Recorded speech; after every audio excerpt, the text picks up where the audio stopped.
ഇതൊരു ഒന്നൊന്നര സംഭവമായിരിക്കും കേട്ടോ. കേരളത്തിൻ്റെ ചരിത്രത്തിൽ പ്രിയപ്പെട്ട ഒരു കൊച്ചുവാണ്. സന്തോഷത്തോടെ താമസിക്കുന്ന നമ്മുടെ കൊച്ചു കേരളത്തിലൊരു ദുരിതം വരികയാണ്.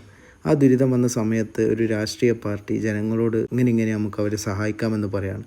അങ്ങനെ ആ സഹായിക്കാമെന്ന് പറഞ്ഞ് ആ രാഷ്ട്രീയ പാർട്ടിയെ വിശ്വസിച്ച് ജനങ്ങൾ അവരെ പൈസ ഏൽപ്പിക്കുകയാണ്. ഇന്ത്യൻ യൂണിയൻ മുസ്ലിം ലീഗ് എന്ന ഈ രാഷ്ട്രീയ പാർട്ടിയെ വിശ്വസിച്ചേൽപ്പിച്ച ആ പണം അവർ വളരെ മനോഹരമായിട്ട് തന്നെ കൈകാര്യം ചെയ്യുകയാണ്. ആദ്യഘട്ടത്തിൽ സഹായ ധനവിതരണവും വരുമാന മാർഗമായിരുന്ന വാഹനം നഷ്ടപ്പെട്ടവർക്ക് വാഹനവും തുടങ്ങി ഒരുപാട് സഹായങ്ങൾ ചെയ്തു. അതിൻ്റെ അവസാന ഘട്ടത്തിൽ 105 വീടുകൾ പ്രഖ്യാപിക്കുകയാണ്. അതിൽ 51 വീടുകളുടെ കൈമാറ്റം ഈ ഫെബ്രുവരി 28 വയനാട് ജില്ലയിലെ മേപ്പാടി പഞ്ചായത്തിലെ തൃക്കൈപ്പറ്റയിൽ വെച്ച് നടക്കുകയാണ്. ഈ ഒരു ചടങ്ങിലേക്ക് നിങ്ങളെല്ലാവരും വരണം കേട്ടോ. നിങ്ങളുടെ കുടുംബത്തെയും കൂടെ കൂട്ടണം. ഈ വീഡിയോയിൽ കണ്ടതിനേക്കാൾ ഭംഗിയാണ് ഈ സ്ഥലവും ഈ വീടുകളും നേരിട്ട് കാണാൻ. മറക്കണ്ട, 2026 ഫെബ്രുവരി 28 4 മണിക്കാണ് ആദ്യഘട്ടത്തിലെ 51 വീടുകൾ അർഹതപ്പെട്ടവർക്ക് കൈമാറുന്നത്. ഒരിക്കലും മിസ്സാക്കരുത്. അന്ന് എന്തൊക്കെ പരിപാടികൾ ഉണ്ടെങ്കിലും മാറ്റി വെച്ചിട്ട് നിങ്ങൾ പങ്കെടുക്കാൻ ശ്രമിക്കണം. നിങ്ങൾക്ക് നഷ്ടം വരില്ല.